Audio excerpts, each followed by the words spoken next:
Hey guys, Rob here. Don't worry, the jacket is in the truck, but it's just too hot for it. So today I wanted to talk about getting out of your own way. It's something that is very prevalent.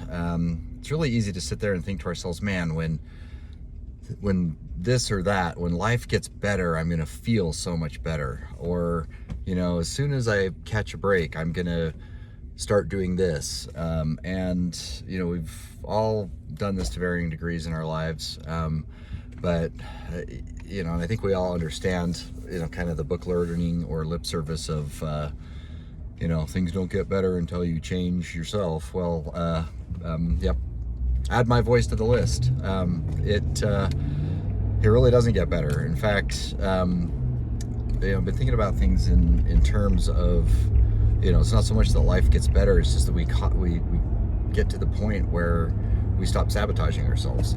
Why do we sabotage ourselves? Don't we want to feel good? Don't we want to succeed? Don't we want things to go our way? And, of course, the answer is yes. But the reality is we have not been taught how to do that. Most, families and societies just essentially repeat the old patterns that, a previous generation taught. And, the world today is entirely different than it was, 50 years ago, even 10 years ago. For instance, it's really, fun to hear, like my parents' and grandparents' generation talk about how, when I was in college, we worked a job and paid for school and paid for rent, what's your problem? And you're like, well, have you looked at what things cost now? Have you seen what inflation is like? I mean, my education costs were 50 times higher than what my parents were, and my children's education costs are a minimum of 4 times more than mine were. And wages haven't gone up, everything else has. And so, it's kind of easy to see how things kind of, break down before they build back up. It's like, well, this pattern worked really great in 1950, and it worked okay in 1960 and 70 or 80 or whatever. There's a whole lot more people now. The economy is a whole lot more different. Life is a whole lot more different. I mean, we have access to information everywhere. Videos like this would have never happened. I would have had to have had like a TV show. And so, the world is incredibly different, now than it was. And as things change, so do, habits. They need to change. And the different, behavior patterns that, we employ need to be updated. And, it's fascinating to see that, like society teaches us and they mean well. They think that, they're helping by just, passing along, the information that was, taught to them, but like we really all need to kind of update on our own. Preferably it's nice if we can update in time to help, those that are, closest to us. So, but one of the things that we can do to help update, our own settings is to kind of really take a deep, brutally honest look inside ourselves and see what we are doing to contribute to our own, poverty of emotions, or literal financial poverty, or, poverty of friendship. Like anything that is lacking, we need to really look inside ourselves and see what we are doing that is perpetuating and making that happen. Because as uncomfortable as it may sound, we are ultimately the ones who are responsible for our own success, our own failure, our own happiness, our own sadness, our own feelings. It's not up to anybody else. It's not, us reacting to, oh, well, somebody did this to me, so now I can't do that. That's just not true. We are choosing to feel a certain way, in regards to a certain stimulus, but ultimately it is our reactions that are essentially the only thing that are holding us down. And one of the things, that we do, and I'm going to talk about this a lot because it happens a lot, and it's one of the more important steps that, we need to be self-aware on. And I'm growing a ton on this, just evaluating, literally everything I'm doing. We just got to make sure we are not holding ourselves down. So, a lot of times we will do, things, to make us feel better. We have hobbies. Those are important. They're necessary. They're great.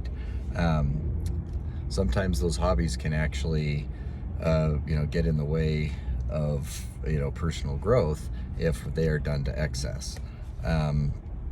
So anytime these substitution, numbing, buffering, insert whatever word resonates with you here, but anytime we do those activities that are a substitute for what we actually need to be doing, and the reality is we kind of know what we need to be doing, of course we'd rather play, we'd rather do, things that calm you down or make you feel good. But what happens is actually when your personal life is in order, just everything feels better, especially your hobbies.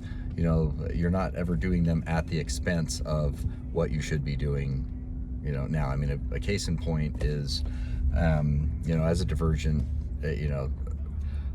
I love order. I love things like playing Tetris, all that kind of stuff, but it stresses me out too, trying to organize the garage or organize the closet or things like that. Like sometimes it can take you a couple of months to get around to doing something that can very much benefit you every day. When you got organized stuff, you get up in the morning, you can find your things, get to work, get to school, get to whatever, without a problem. But I mean, it's just fascinating to see how many times just in my own personal experience, I put off doing a simple thing that would actually have positive benefits down the road. And because the thought of doing the simple thing is stressful, and for a lot of divergents, but especially for me, if I feel like I'm being forced to do something, I'm going to resist it. That's unfortunately my nature, but it is. But what's funny is, like, nearly 100% of the time when you are resisting things, you're resisting what's actually good for you. The universe is really trying to put things in your way that are helpful, not obstacles. It turns out our thought processes about a lot of things, especially problem solving, keep us stuck. And, unless you employ a different strategy, you will always remain stuck. And that's kind of the thing with, personal growth. If you are just repeating patterns that have been taught and you are feeling unsatisfied, you are feeling like there is more out there, well, there is. You just have to invent it. You have to discover it. You have to find it, in your own life, because the things that we are taught are there, and they're helpful and they're important, and they kind of cover, the general spectrum of things that people need to understand in order to function in society. But when it comes to you and your particular unique needs, unfortunately, you're the only one that can write your own owner's manual. And so it's pretty important to step back and, in order to evaluate what things need to change, you actually need to observe what is actually happening.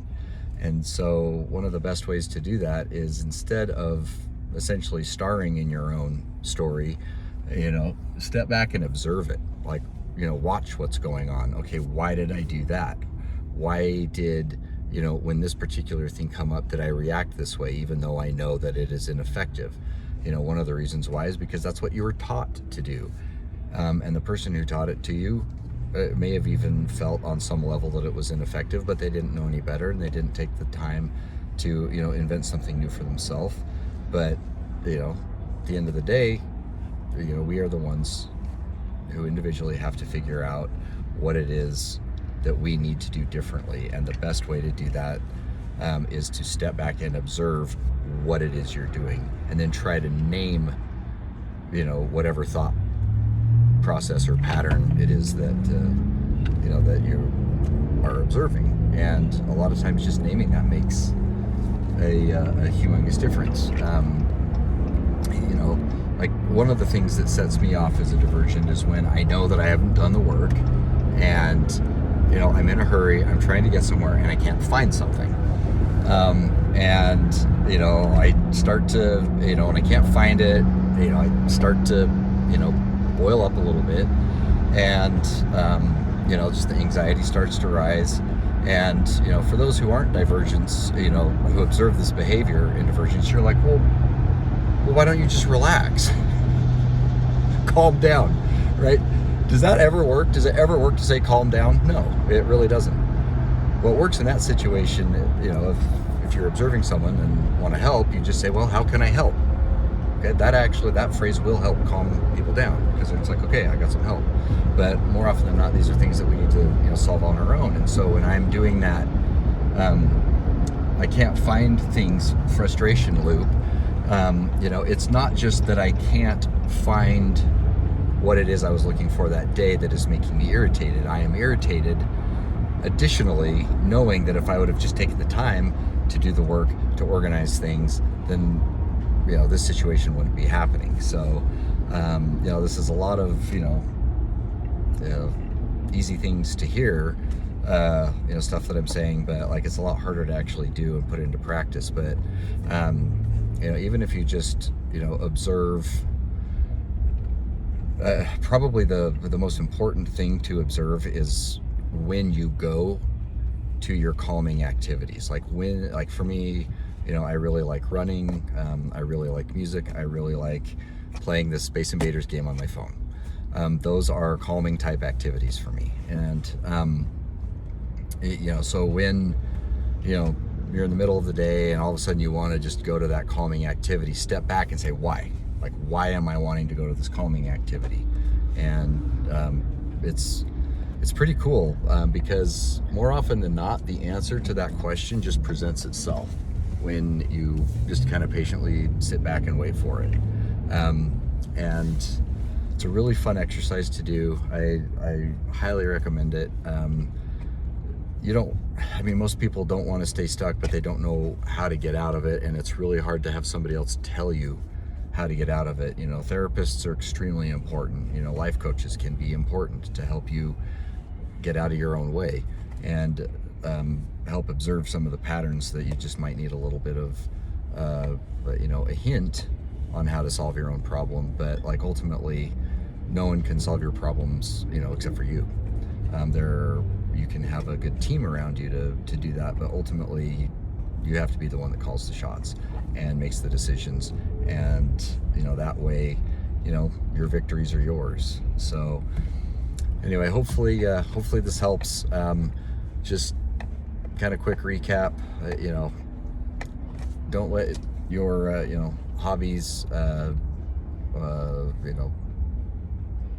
become buffering or numbing activities that actually keep you from doing the work that you need to do in your own life to actually understand, improve, and just feel that sense of satisfaction that you are, that you've got your stuff together. So anyway, I hope you're doing great, and I will see you tomorrow.